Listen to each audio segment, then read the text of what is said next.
तो हेलो दोस्तों, welcome to Hind study. दोस्तों, आज के इस वीडियो में हम 70 में से 70 चित्रकला में कैसे अंक प्राप्त करें पूरा वीडियो में बताने वाले हैं। एक एक क्वेश्चन हमने बोर्ड एग्जाम से ही लिया है, यानी कि वह आपके ऐसे प्रश्न होंगे जो कि आपके बहुत ही महत्वपूर्ण प्रश्न होने वाले हैं, जो कि आपके 100% फंसने के चांस हैं आपके एग्जाम में।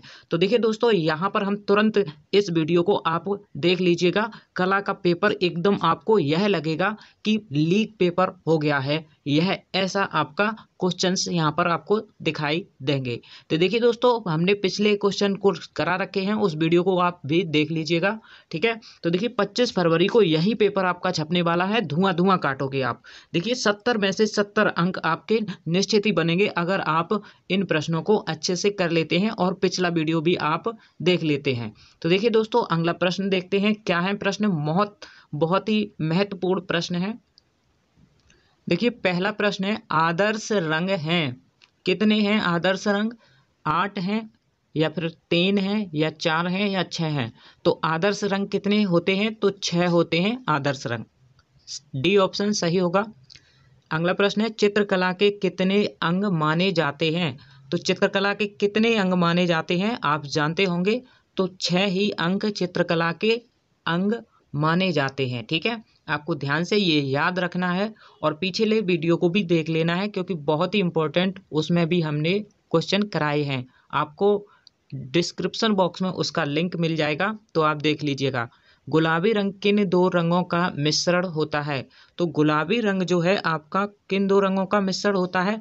काला सफ़ेद का या फिर नीला सफ़ेद का या पीला सफ़ेद का? तो देखिए दोस्तों, या फिर लाल सफ़ेद का होता है। तो गुलाबी रंग किन दो रंगों का मिश्रण होता है? दोस्तों, जब आप गुलाबी रंग बनाएंगे, लाल और सफ़ेद को मिला देंगे तो आपका गुलाबी रंग बन जाएगा, ठीक है। तो देखिए अगला प्रश्न देख लेते हैं। हरा रंग किस रंग के मिश्रण से बनता है? तो हरा रंग जो है वह किस रंगों के मिश्रण से आपका बनता है? नीला या पीला, यानी नीला और पीला को मिलाकर, या पीला या लाल को मिलाकर, या फिर लाल हरा को मिलाकर, या फिर हरा पीला को मिलाकर? तो बताइएगा क्या होगा ऑप्शन आपका। ए ऑप्शन बिल्कुल सही होगा। नीला और पीला को मिलाकर के आप हरा रंग बना सकते हैं। अगला प्रश्न है, ओस्टवाल्ड रंग ओस्टवाल्ड चक्र के अनुसार मुख्य रंग हैं। तो कितने होते हैं ओस्टवाल्ड चक्र के अनुसार? देखिए वैसे तो ओस्टवाल्ड में 8 रंग होते हैं, लेकिन यहाँ पर मुख्य रंग 4 होते हैं, ठीक है। तो आप देखिएगा, यहाँ पर अगला प्रश्न देख लेते हैं। बहुत ही इंपॉर्टेंट क्वेश्चंस हैं। चित्रकला किस श्रेणी में आती है? तो चित्रकला आपकी श्रव्य श्रेणी या फिर दृश्य श्रेणी, या दृश्य और श्रव्य दोनों कौन से में आती है बताइएगा, या फिर इनमें से कोई नहीं? तो देखिए दोस्तों, यहाँ पर आपका श्रव्य तो हो नहीं सकता, क्योंकि हम कला को सुन थोड़ी ना सकते हैं, ठीक है। तो हम देख सकते हैं, इसलिए दृश्य श्रेणी में यह आती है। देखिए आगे प्रश्न क्या है, हरा रंग नेत्र पर कौन सा प्रभाव डालता है? तो हरा रंग कैसा रंग होता है? तो ठंडा रंग होता है। लाल रंग गर्म होता है और हरा रंग ठंडा होता है, इसलिए हरा रंग नेत्र को प्रभाव कैसा डालेगा? ठंडा प्रभाव डालेगा, ठीक है। निम्नलिखित में से द्वितीयक रंग कौन सा है? तो आप दोस्तों जानते होंगे द्वितीयक रंग कौन सा है। देखिएगा, नारंगी रंग जो है आपका द्वितीयक रंग है, ठीक है। देखिए दोस्तों, यह जो पेपर आप देख रहे हैं 2022-23 का चित्रकला का केवल प्रश्न पत्र, यहाँ पर हमने ऑब्जेक्टिव पीछे करा रखे हैं। आप लिंक डिस्क्रिप्शन बॉक्स में जो वीडियो का लिंक दिया गया है उसको आप देख सकते हैं। पूरा यहाँ पर हमने पेपर को कराया है। कि दोस्तों, इस पेपर को भी यहाँ पर हम देख लेते हैं। यूपी बोर्ड अर्धवार्षिक परीक्षा 2022 और 23 का ये पेपर है। देखिएगा, इसको हम देख लेते हैं। बहुत ही शानदार प्रश्न इसमें भी पूछे गए हैं, जो कि आपके प्रश्न डायरेक्ट पूछे जा सकते हैं। तो आपको यह क्वेश्चंस थोड़ी ही देर में कर लेंगे आप, और इन्हीं थोड़ी देर से ही आप अच्छे नंबर अपने परीक्षा में ला सकते हैं। तो देखिएगा दोस्तों, निम्नलिखित में से कौन सा प्राकृतिक दृश्य चित्रण नहीं है? तो दोस्तों यहाँ पर हमने टिक लगा रखे हैं, क्योंकि हम जल्दी से इसको हल कर पाएँ, तो मैंने पहले से ही इस पर टिक लगा लिए हैं। आप इसको ज़रूर देख लीजिए। देखिए मैं पढ़ देता हूँ यहाँ पर। कौन प्राकृतिक दृश्य चित्रण नहीं है? तो वृक्ष, नदी, पहाड़, ये आपका प्राकृतिक दृश्य चित्रण है। और मकान जो है आपका प्राकृतिक दृश्य चित्रण नहीं है। ठीक है। अब निम्न में से किनका प्राकृतिक दृश्य चित्रण में महत्वपूर्ण योगदान रहा है? तो देखिए, नंदलाल बोस का दृश्य चित्रण में महत्वपूर्ण योगदान रहा है।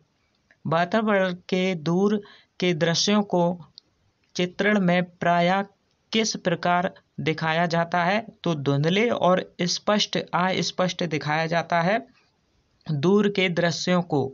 जो कि हम चित्र में दूर के दृश्य बनाते हैं, आप अगर इमेज में देखेंगे जो कि हमें दिखाई देते हैं कि ये तो बहुत दूर बना हुआ है, यानी कि बहुत दूराई पर जो दूर के चित्र दिखाने होते हैं तो उन्हें हम हल्के, धुंधले और अस्पष्ट दर्शाते हैं।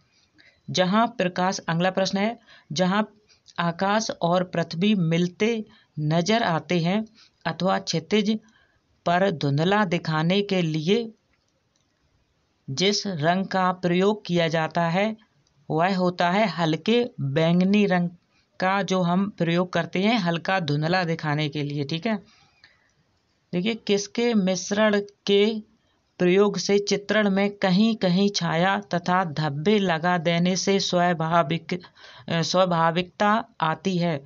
तो क्रिम्सन और नीला और बर्न्ट साइना रंग जो होता है उसको हम लगाते हैं, ये सभी। ठीक है।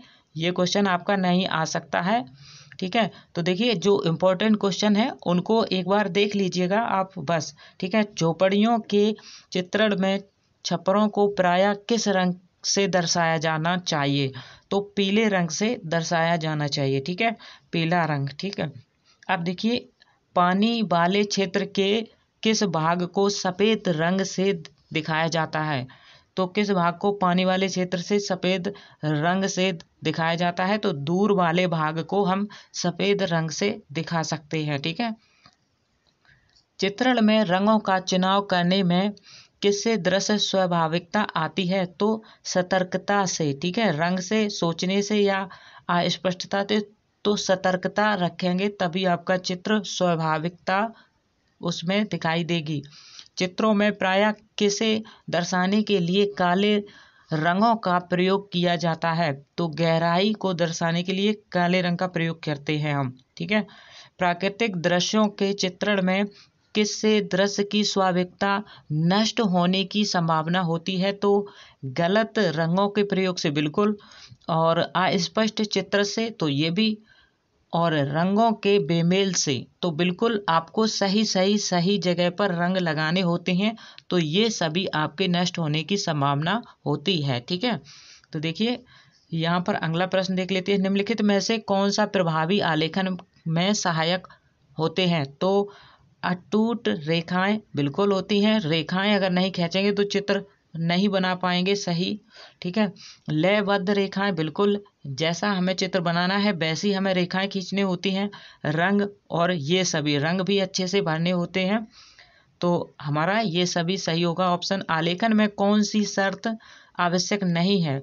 तो अस्पष्टता बिल्कुल नहीं आपको दिखानी है, तो आलेखन में कौन सी शर्त आवश्यक नहीं है? अस्पष्टता। ठीक है।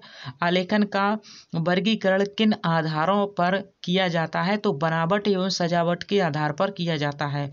आप जल्दी से देख लीजिएगा इन प्रश्नों को, क्योंकि वीडियो लंबा हो जाएगा, फिर उसे अपलोड करने में बहुत टाइम लगता है। तो देखिए, आगे देख लेते हैं। प्राकृतिक आलेखन किन प्राकृतिक उपादानों के संयोजन से निर्मित होते हैं? तो फूल, कलियां और पत्तियों से। प्राकृतिक चीजें हमें उपादानों के संयोजन से हमें निर्मित होते हैं। ठीक है। प्राकृतिक रूपों को किस प्रकार के आलेखन में परिवर्तित किया जाता है? तो अलंकारिक परिवर्तित आलेखन में परिवर्तित किया जाता है। ज्यामितीय आलेखनों में सामान्यतः किसका प्रयोग किया जाता है? तो बहुभुज, सरल रेखाएं और चाप का, सभी का प्रयोग किया जाता है। सूक्ष्म आलेखन में किस पर विशेष ध्यान दिया जाता है? तो संतुलन बनाए रखने में, संतुलन रखना है आपको, बनाए रखना है, तो सभी पर इस ध्यान दिया जाता है, यानी कि संतुलन बनाने पर। ठीक है, तो देखिए आलेखनों में वर्तमान समय में कौन सा आलेखन सर्वाधिक पसंदीदा है? तो अलंकारिक जो है वर्तमान समय में आलेखन सर्वाधिक पसंदीदा है। ठीक है, ये क्वेश्चन आपका आ सकता है। मूल रंग को अन्य किस नाम से जाना जाता है? तो प्राथमिक नाम से जाना जाता है। मूल रंग या प्राथमिक रंग कितने होते हैं? तो आप जानते होंगे 3 रंग होते हैं। ठीक है, आलेखन के चित्रण में चित्र को ट्रेस करने के लिए किस पेंसिल का प्रयोग किया जाना चाहिए? तो 2B पेंसिल का प्रयोग करते हैं। ठीक है, अभी आपको याद रखना है, ट्रेस करने के लिए पेंसिल का प्रयोग करते हैं आलेखन में, तो 2B पेंसिल का। तो देखिए अगला प्रश्न इसमें देखते हैं, ज्यामितीय आलेखन में कौन से कोण आलेखन प्रकार की सहायता से नहीं किया जा सकता? तो